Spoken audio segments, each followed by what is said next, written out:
Bismillah ar-Rahman ar-Rahim. In the name of God, the most compassionate, the most merciful. Assalamu alaikum. Greetings of peace and blessings upon you. Welcome to the Muslim house. The Muslim Public Affairs Council established the Muslim House in 2021, and this is our second in-person event. My name is Habib Vera. I'm a board member of MPAC and currently serving as the board chair of the MPAC Hollywood Bureau. I immigrated from Mumbai, India to Los Angeles with my family as a teenager. As a young person, I had a sense of the power of media, how it shapes personal and social narratives, influencing how we relate to one another, and dreamed of playing a role in filmmaking. But sadly, I did not see myself represented on screen or in print. My young fantasies were quashed by voices that said I didn't belong. By God's grace, as I look around this room this evening, I'm certainly encouraged.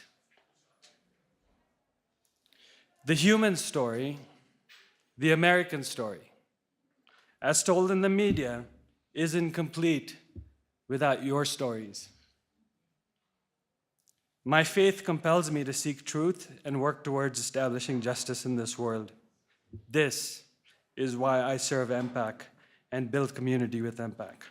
And this is why I'm dedicated to empowering you and amplifying your beautiful voices and stories.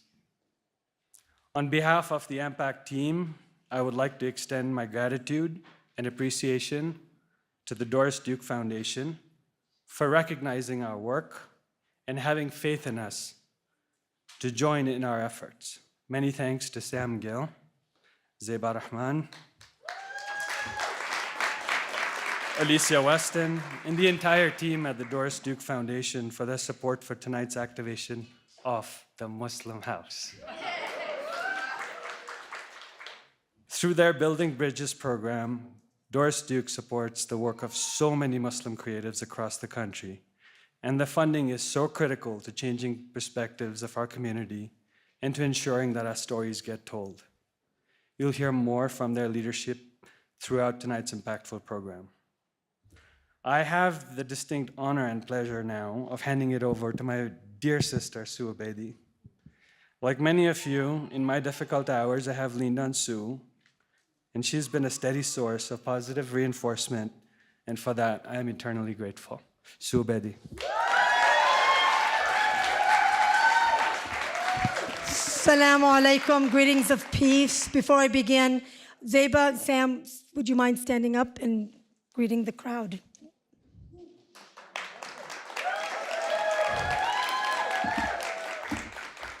Just a couple of housekeeping items. Please enjoy. Please have a great time. I want to also let you know in Muslim culture, we love to eat, so please enjoy. Please. Restrooms, accessible restrooms are in the back as well, so if anybody needs it, you do not have to go outside. And I just wanted to get that out of the way. Assalamu alaikum, greetings of peace to you and your families. And before I begin, I always have to say that all praise is due to God first and foremost. Thank you, Habib, for your support and leadership in shaping the vision of the Hollywood Bureau and the Muslim House, and thank you for your friendship. I want to echo Habib and express my deepest gratitude to the Doris Duke Foundation for their support of tonight's event. Sam Gill and Zayid Rahman, your dedication to amplifying Muslim voices and fostering understanding in diverse communities has been incredibly valuable. We appreciate you and we love being in your space. I want to also express our sincerest appreciation to the Sundance leadership team. These are incredibly difficult times, but you always manage to pull off an amazing festival. Thank you. Absolutely. And thank you to the Solid Gold team that I had the privilege of working with this year. Doug Flint, I don't know anybody else, but just, yeah, Doug Flint, Mike McCrane, Amy Cutter, Ashley Francis, Marianne Benazera, and Holden Payne, and all the people in the AV box back there. Thank you so much. And to our beloved Mary Sadeghi, who is in corporate partnerships and also serves on the Hollywood Bureau Advisory Council. And I also want to congratulate Lena Barakat as the newest member of our advisory council. This is her first Sundance, so enjoy and don't walk on the ice. Also, I want to thank our panelists and our moderators for tonight, and my beloved sister, Hanan. She has a play-by-play for everything I do in my life, and that's the way it is, so I love her dearly. And lastly, thank you to the most important people at the festival, here and on the streets of Park City, braving the crowds, the cars, and the climate, the volunteers. So please give it up to them for them. We want everyone to have a great experience, and let us embrace the diversity that makes events like the Muslim House so enriching. Respect and understanding are the foundation for building a more inclusive and harmonious world. So as we engage meaningful conversations tonight, let us keep that in mind. As we come together to explore narratives within the Muslim community, I want to acknowledge what is most on our minds right now in this moment, and that's the current conflict in Palestine, Israel. This conflict did not begin 1,000 years ago, nor did it begin on October 7th. It's crucial to underscore that this conflict is not about religion, but rather a struggle for the freedom, safety, and human dignity we all deserve. There are forces out there that want to see Muslim and Jewish communities at odds with each other. And in the spirit of unity, no matter what faith group you belong to, if any, I urge everyone to resist the schism between Muslims and our Jewish brothers and sisters to deepen. As God tells us in the Quran, He created us diverse so that we can come to learn and know each other and not despise one another. Let us embrace a future that the Almighty tells us is possible, a future without hate.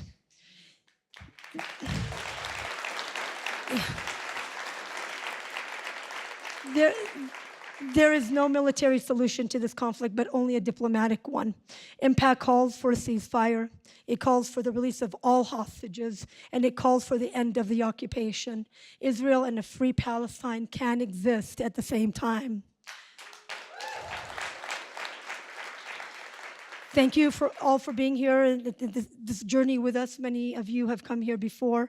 We hope that the stories and people you encounter within the Muslim House tonight and in the future inspire thoughtful reflections and meaningful conversations, but most of all, concrete and everlasting change.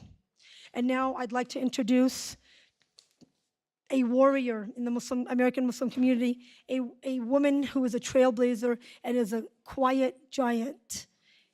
Zayid Rahman is the director of the Building Bridges program at the Doris Duke Foundation, and you're just amazing and a powerhouse, and thank you so much. Please give it up for Zayid Rahman.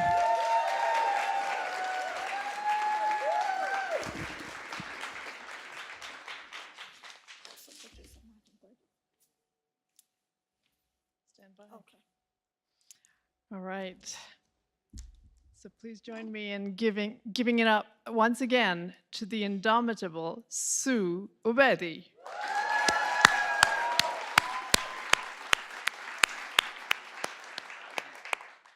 Salams, everyone. A warm welcome to all of you on this cold night from the Doris Duke Foundation. We're just so proud to be here today with you. This is a dream come true, really, for us. The Foundation's mission is to build a more creative, a more equitable, and sustainable future. And we do that by investing in artists, the performing arts, environmental conservation, medical research, child well-being, and greater mutual understanding amongst diverse communities. The Building Bridges program is a flagship program of the Foundation, and we work with US Muslims. We work to increase mutual understanding and well-being amongst diverse communities, and we do it for more inclusive and stronger communities. I mean, it should be common sense, right? We're committed to it. We're resolute, especially in these times. And today we have some news to share. But before I say anything, I'd like to invite to the stage Iman Zawahiri and Donald Young.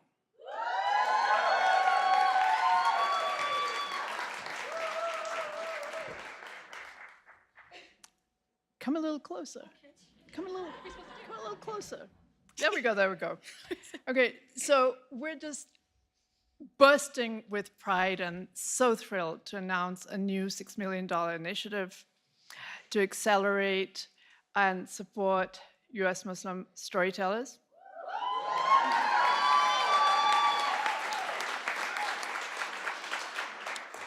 Our inaugural grantees are standing before you. The Center for Asian American Media is going to launch a US Muslim documentary fund of $4.5 million. The Islamic Scholarship Fund is going to work with emerging and more seasoned filmmakers to really give them practical and immersive experiences along with structured learning, and they're going to do it in a very unique way. They're piloting this year at Sundance. Some of the fellows are here. We're very excited about this. It's a historic program. Just so proud of you. And last but not least, we're supporting MPAC's Hollywood Bureau and Muslim houses. Our dream is to see Muslim houses in all the important festivals throughout the US. Of course, we're going for world domination, but we're starting here. So MPAC, as you can see, has built something amazing with Muslim House at Sundance. But we're going to also do it at South by Southwest. I hope you'll join us there in March and over the next years to come, and also Tribeca Film Festival.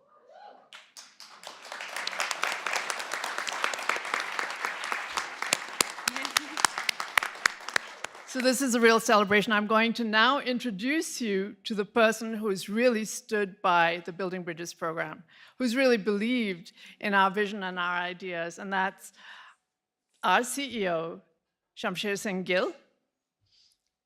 I want to invite Sam to the stage. He's a phenomenal thinker and a visionary, and I'm just so proud to work with you, Sam. So, Sam's going to lead a fireside chat, and he's going to take it from here. Take it away, Sam. Thanks a lot. All right. Thank you very much, Zeba. Let me just invite our panelists, Dean and Maysoon, to the stage. And while they're coming to the stage, just want to add first of all, our congratulations to these new grantees. We are just so excited to be investing in this work and accelerating it. Yes. Thank you to Habib. Thank you to Sue. Thank you to Sundance. This is incredible. It is incredible to be here tonight. This is so fun. So I am really lucky to be joined on stage by Maysoon Zayid. Yes. And Dean Obeidallah. They both have incredibly illustrious, distinguished careers and backgrounds, but the one thing you need to know is they're hilarious.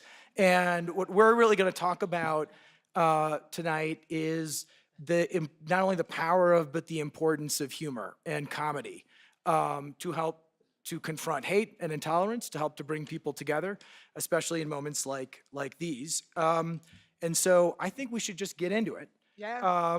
So where I'd love to start is,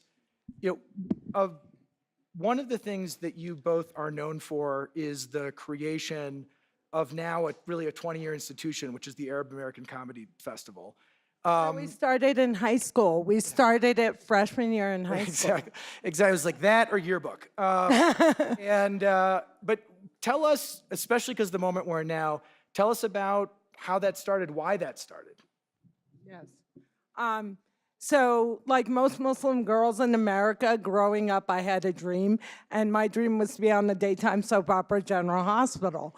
So the logical way for like an oppression Olympics winner, which is me because I'm Muslim, I'm a woman of color, divorced, disabled from Jersey, it's a lot. The way for me to break into Hollywood was comedy. Why? Because Hollywood shuns disability and they're not huge fans of brown people. And I started my comedy career 1 year before 9/11. And at my very third show, I walked in and I met Dean Obeidallah.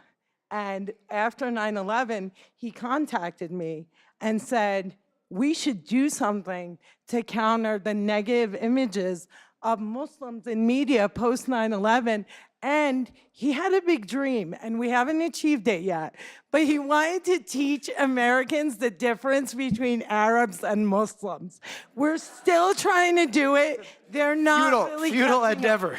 Yeah. But Dean, like, what was the reaction? Anger. No, it was fine. We started the festival in 2003. We were doing shows before that here and there, and people were coming out. Like, we're like, they're Arabs. Is in your, New is York. I don't think your your mic on? Yeah. Have you ever used the Yeah, Have you ever he's a used the long career in microphone, performance. Dean? Yeah, long. Yeah. He's new to this, everybody. No, I'm sorry. Can someone help this man? So while he's struggling, yeah. Got it? Test 1, 2, 3. Wait, it's on. It's warming No? up, right? All right, here we go. Hello. No. This is a conspiracy to silence Palestinian voices at Sundance. They are not going to stop us at Muslim test. laws. Hey, look All at right. that. Yeah, see? Hey, All right, everybody. All right, we'll edit that. Can I- So what was it like? First of all, could I just say, everyone who came tonight, thank you, and you're all Muslim now. Alhamdulillah. This is, enjoy the beat hummus. That's all you're eating from now on. That's it. Look, in the beginning, Sam, we didn't know people were going to come out. Literally, we started the festival in 2003, 2 years after 9/11. The Iraq War had just begun, and we're like, let's do comedy. People are going to love us. And we didn't know, we couldn't even find enough Arab comics to be in it. We had actors who were slightly funny. We're like, you got to be in our festival. And that's how it started. And then people started coming out, and we never planned it to go more than 1 year. And then the crowd came out, and the community came out, and comedians came out. And every year we had the same pledge. If people come out from the community, they still think it's relevant, we're going to keep doing it. Yeah. And then 20 years later, we've continued that. And the whole goal was to break negative stereotypes, but also to create a platform for other Arab Americans to go, hey, someone in this industry might actually listen to me or give me a platform to be funny on. And we were happy, like Rami Youssef was a 19-year-old kid from Jersey, and he came in our festival. He never did stand-up, he did sketch comedy. Others, the same thing. So it began very humbly. We had no plans that it would last for 20 years, and here we are. So it lasted for 20 years, and here we are. And as we did it, one of the main focuses, and I was really impressed at the beginning of this event that this is very much Muslim women-led. And we have nothing against you, Sam, but it was basically Muslim women on the stage before. And for all of us at the Arab Comedy Festival, it was so important to counter comedy. Comedy is men. It's a man-driven industry. And Dean and I have always been extraordinarily committed to having at least 50% representation of women on our stage. And the level of comedy at the festival now is absolutely extraordinary. Because Doris Duke helped us, we were able to do a show on Broadway, November 19th. And it was such an incredible venue. We had Tony Shalhoub, who's like a pioneer in comedy, with us. And 20 years later, we had the most shocking thing in festival history, I believe, happen, which was our club canceled us for the end of this month, for the end of next month. For the first time in our careers, our show was canceled. We just got canceled. So when we But it's not canceled like the panel after us. It's like literally, I think it's, we couldn't do the show. I think They it's won't a let us little do the bit show. both. Yeah, and we it's a month out, so it's gone. And so, but we do have the Palace of Fine Arts in San Francisco. But like when we started this and we told people it's an Arab comedy festival, there were some people who were like, no. But then by year 10, every club wanted us because we were always selling out and bringing these big names. And when I got that call literally a day before I got here, I was like, oh my gosh. The discrimination, the hatred, the fear of Palestinians and Muslims is so severe that I'm getting dropped by my representation. Our shows are getting canceled. We're not getting booked. But look at Muslim House, mashallah. If we build our own systems, we don't have to depend on the people who want to silence us. So please, another round of applause for Doris Duke. Yeah. What do you, so let's lighten it up. I want to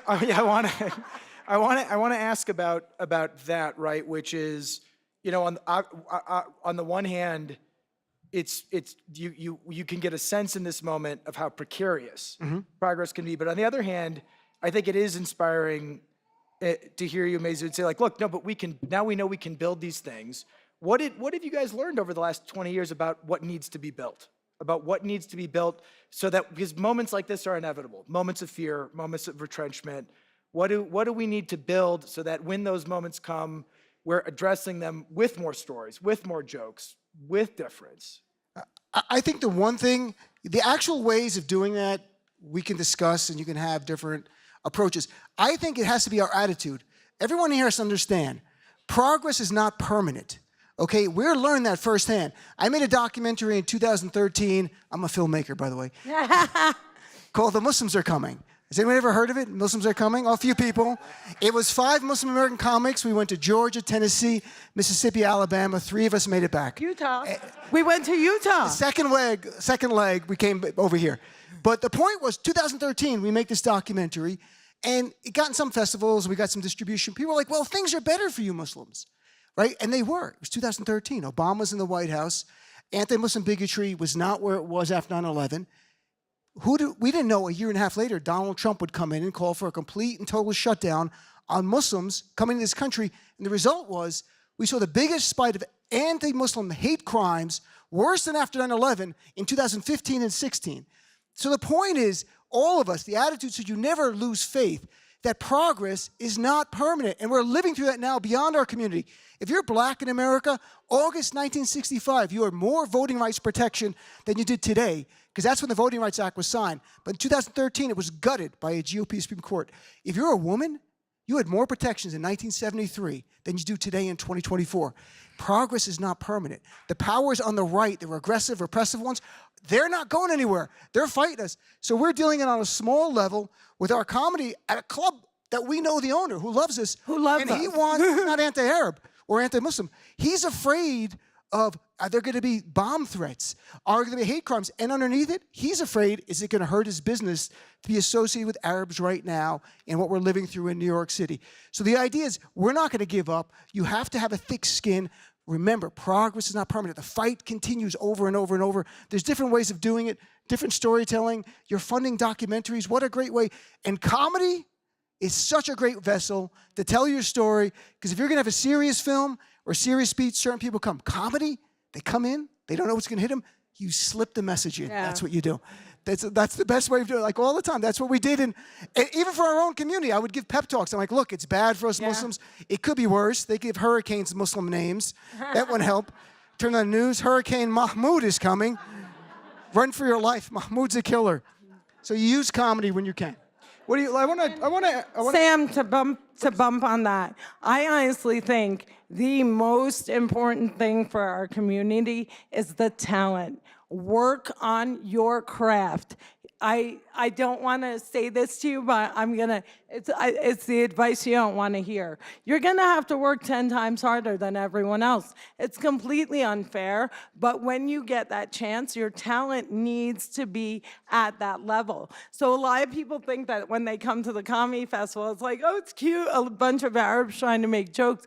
No, this is top-level talent. So I think, number one, you have to make sure your craft is there. And two, I'm a broken record on this, people, because I have cerebral palsy. Be inclusive from the beginning.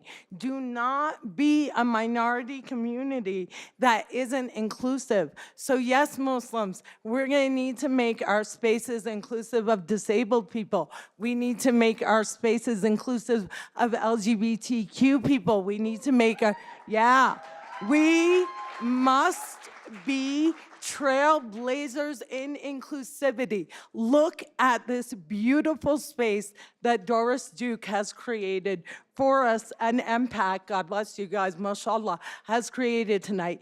Sundance has been an absolute nightmare for me. The entire place is inaccessible. This space is completely accessible from top to bottom. It can be done, and I think that's really important for us. So let's I want to pull on this thread more about what will it mean to engineer an entertainment industry for inclusion. Something you reminded me of, Maysoon, before we came on stage was when you got a book contract. Yeah. For Tiny Misfits, which was an amazing project to be a part of. One of the things, it didn't even occur to us until you called Zeba, that you have challenges typing. And there was no provision from the publisher in the advance to help you to actually type out the book. Like, physical inclusion is just table stakes, but like thinking about what it means. But so can we extend that to all of the barriers that Muslim creators are going to face? Like, what are the other things that we need to build on this energy? What are the real things that Hollywood needs to do, that the entertainment needs to do to engineer for creativity, to be intentional, or inclusion, to be intentional about inclusion? Well, first of all, honestly, I know I've done the round of applause thing, but you have to clap for them, for the typist. I called Zeba. I got this huge contract to make Shiny Misfits, this incredible dream project. It's a comic book. I'm a comic book fan. I got a chance to write a powerful Muslim kid without like any of the borders or the politics. And suddenly I was like, I can't type. And they're not giving me a typist. What do I do? And I don't cry unless something heavy falls on me. And I called Zeba bawling. And I said, what do I do? And she said, you apply for a grant and we pay for your typist. And I said, that doesn't happen, especially not in the middle of COVID.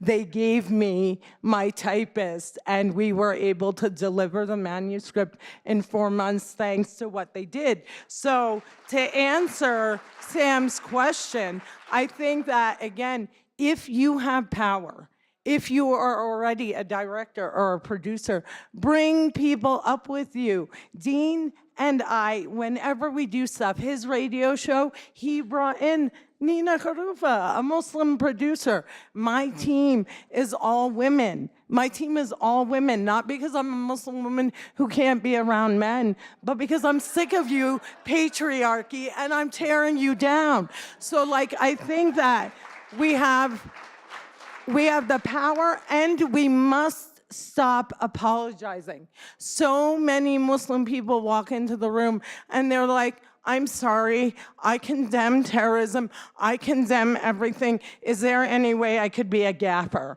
Like, we need Muslims in every single position, and we need to not be okay with one person makes it. We're like, oh my gosh, one person made it, that's enough. I told you, I feel like Hollywood has really shunned Muslim women.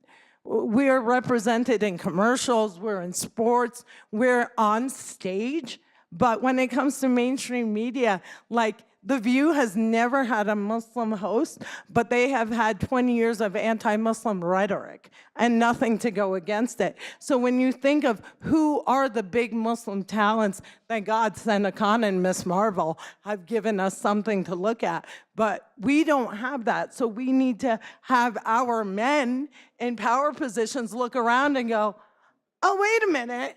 There's no one that can, is a woman here, let's bring them up. So the people who have power need to use that power to include us. Dean, what about you? Engineering for inclusion. What does Hollywood need to do? He only likes white men. He doesn't want to include anyone. First of all, just to be clear, I am half Palestinian, and I'm half Sicilian, and I'm not genetically designed for this cold, okay? Can we do the Aruba Film Festival? Is that I am so designed for Aruba, just so I put that. Look, I work more in the news media field now. I have worked in the entertainment field before. I used to be a full-time comic and made a documentary and did a lot of other pitching TV shows. I can speak more to the news media side where our voices, if you're speaking on behalf of Muslims, maybe it's okay. If you're speaking about Palestinian humanity, to be blunt, you're taking your career into your own hands. You're risking not having a job anymore. That's the world we live in, and that is an unreal world where I have to worry about talking about the humanity of my family in Palestine or the West Bank. So for us, can entertainment stories help tell a great, humanize us, make us more accessible? Sure. Am I worried about Palestinians in the entertainment field as well going forward? Yeah, I am. And am I concerned about we're going to see content which demonizes Palestinians going forward? Absolutely. And you're going to see that. You know you're going to do that. But the beauty is, I think now things have so democratized. There are filmmakers here with the support of Doris Duke Foundation, MPAC, other organizations. You can make your own films, your own projects, get them out there. And maybe it won't be a Paramount film, but it is still a chance for distribution, a chance for streaming. People can see it. We tell our stories, and that's how we define who we are, telling our stories. And it's going to be, I think the next year is going to be really challenging, to be blunt. Can I bump on that too? There are people who do have faith in us. Like, when everything happened, my Scholastic editor immediately called me up and she was like, we've got your back, we support you. And when we talk about being given platforms, I am gonna take this platform to say, I got back from Palestine last week, everybody. Last week, I was there. This is a mass disabling event. For every one child slaughtered, 3 are now disabled. And we have this platform right here, and I have to say it, and I have to say it right now. Every single child, regardless of faith, deserves equality.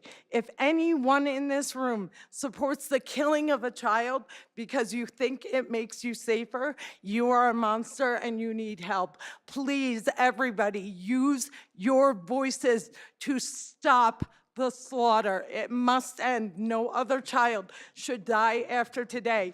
Please, I'm begging you. I'm burning my career to the ground anyway, so I might as well go at it. Can I actually thank you for that? I mean,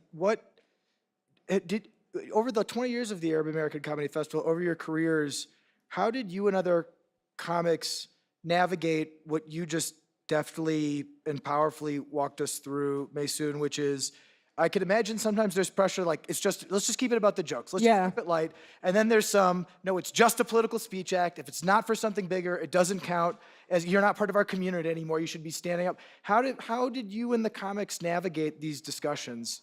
Well, when they tell me I should be standing up, I remind them I have cerebral palsy and I'll fall down. That's the joke, to keep it light after the genocide speech.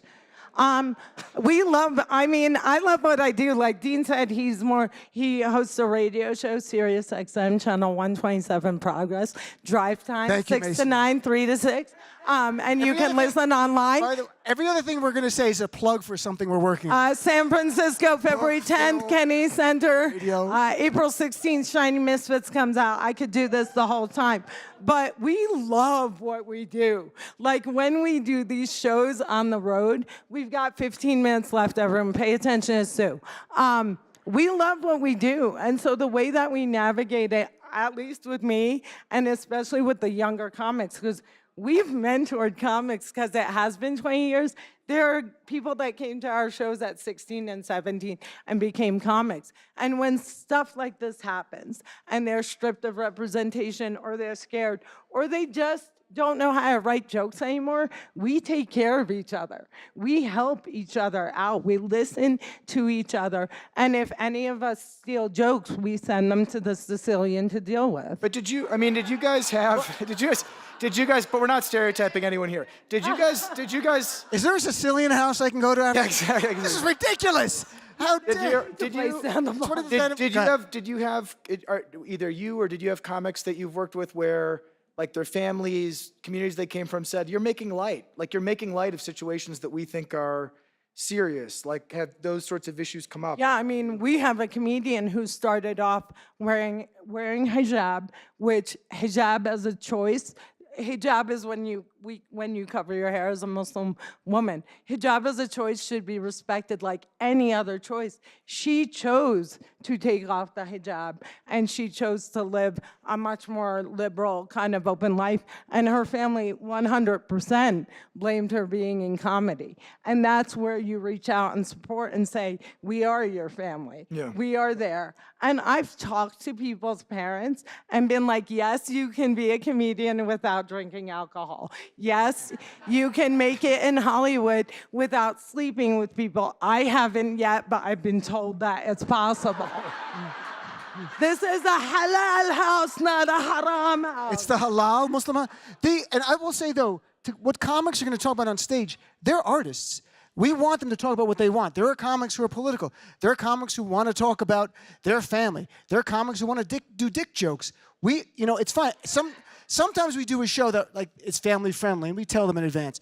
But barring that, you be who you are.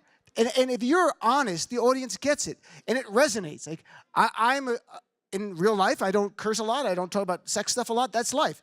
That wouldn't resonate on stage. For other comics, it does. So they have to be honest. And comedy should challenge you. I think the best comedy makes people uncomfortable. Yeah. And there's some people, that's their choice, though, to do that. Like, I don't care if I talk about my Palestinian family, just mentioning Palestine on stage, my dad's from Palestine, can make someone uncomfortable. Yeah. That's too bad. That's life. This is how it works. Art, all of you are artists or people who work in the arts. There's nothing wrong with making people uncomfortable when you're making a point. That's how you challenge them. That's what art, to me, is the highest form, is challenging people through your art. But you have to be funny about it, and that's what comedy is about. So if you're not funny, you're giving a speech, and that's not the right fit for our festival. And just one quick thing. In our Arab festival, we've had Arab Christians, Muslims, Jews, Buddhists, atheists. The Arab American Comedy Festival really is any religion or no religion, we don't care. Just so it's clear.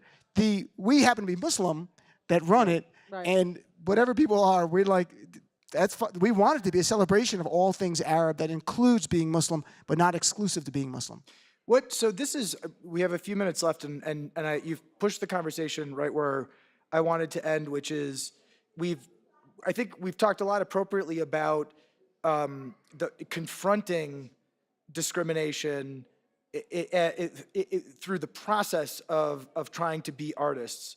But I want to talk about like why comedy and the role of comedy, because I think sometimes people do think of it as levity. And in moments like this, it feels to me like there's always this hierarchy. It's like there's sort of, analytical knowledge, in written form, then there's news, then there's documentary, then maybe there's serious fiction, then there's drama and film, and then sort of like at the very bottom is comedy. But it seems to me like bottom. the bottom. But I'm saying that's sometimes the feeling right, that people want to create that comedy isn't the place where sort of serious things are addressed. You guys obviously challenge that. Yeah. And so what is it that comedy can do that's distinct to comedy? Okay, so when we talk about making people uncomfortable, my actual presence, because I shake all the time from my cerebral palsy, it makes people incredibly uncomfortable. When Dean and I started the festival, we didn't actually realize at all that we were being revolutionary by putting me on stage.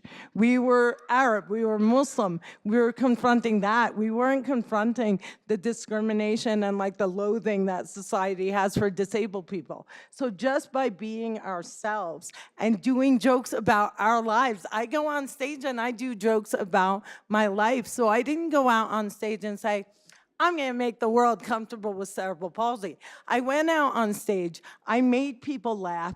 They realized their bigotry and went home and did better. Or they saw themselves in Misfit Me and were like, hey, it's okay that I never got picked for gym or that people made fun of how I ate. Look at how badass that woman is now. And I call the disability community the disco.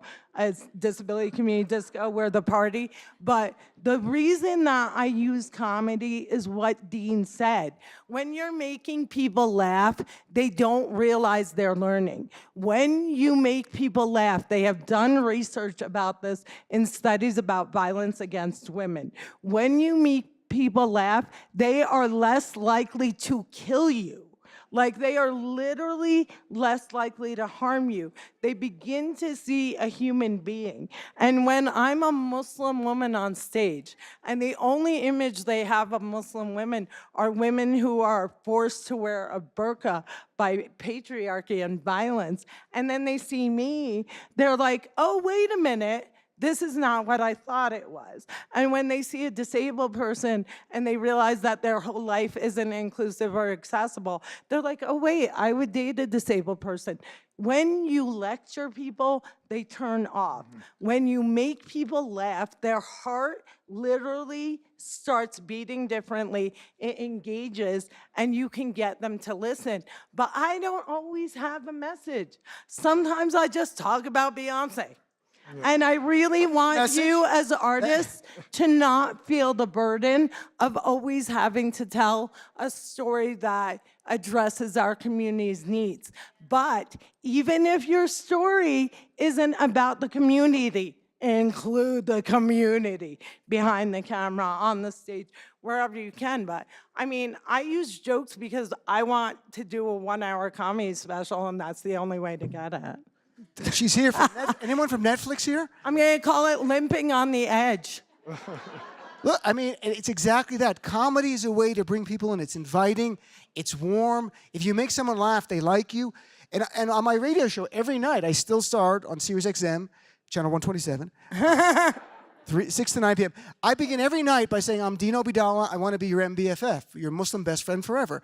Why? Because studies have shown if you know a Muslim, you like Muslims more, like any minority group. If you know someone from that community, it cuts through the stereotypes. They're human. They're your friend. That's why I want to assign everybody a Muslim friend. This is my dream. Maybe Duke Foundation, we can do this.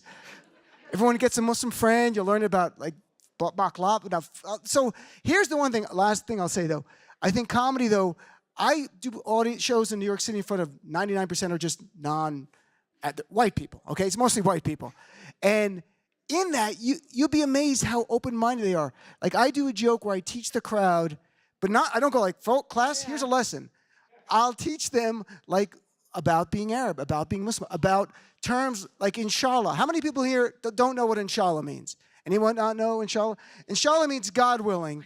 It's an overused term by Muslims. It's used in situations that God wouldn't even care.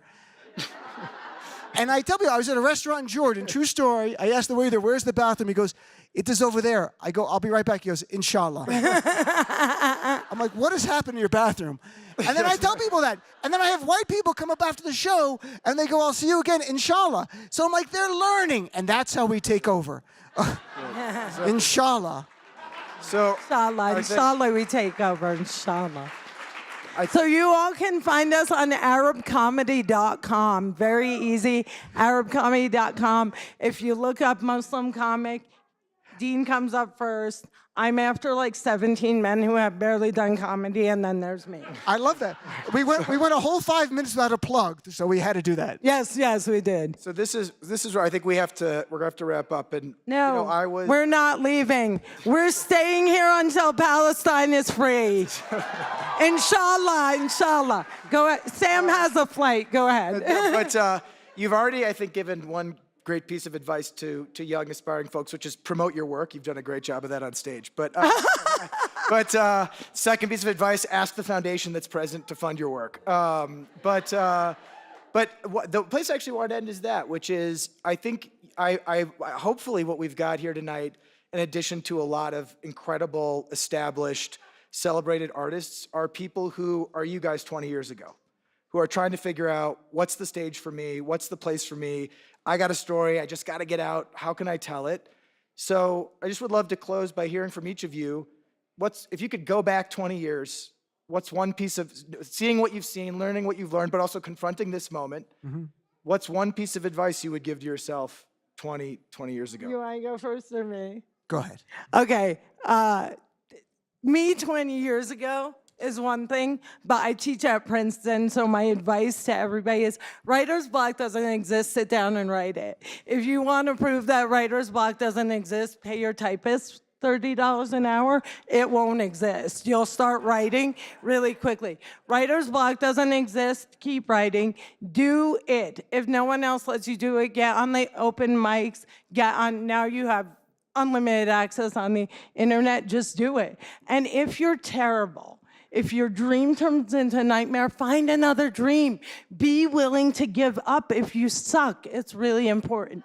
Now, my advice for me 20 years ago, stop crying about men. They're totally not worth it. Single life is the way to go. Marriage is a racket. Avoid it at all costs. How you follow that? Alhamdulillah, alhamdulillah. 20 years ago, I was a lawyer. And the best thing I ever did was pursue my dream. So for anyone out there, if there's nothing else in your brain when you're thinking, if you're obsessed with making films, you're obsessed with being a comedian, you're obsessed with being a writer, be true to yourself. Do it. And even you might suck in the beginning, but you'll get better. If it's the only thing you feel like you can do, it's your calling in life. It's maktub. It is written for you. Go do it. Go boldly in the direction of your dreams. And it might work out. And if it doesn't work out exactly, I bet you something close will happen. But at least you be true to yourself, because the worst thing is to look back from 20 years back and I'd be a partner in a law firm going, I wish we did the comedy festival. I wish we tried to be funny. I wish we tried the documentary. You're all here. Go after your dreams. That is it. And inshallah, they will come true. Inshallah. Maysoon, Zayid, Obeidallah, thank you very much.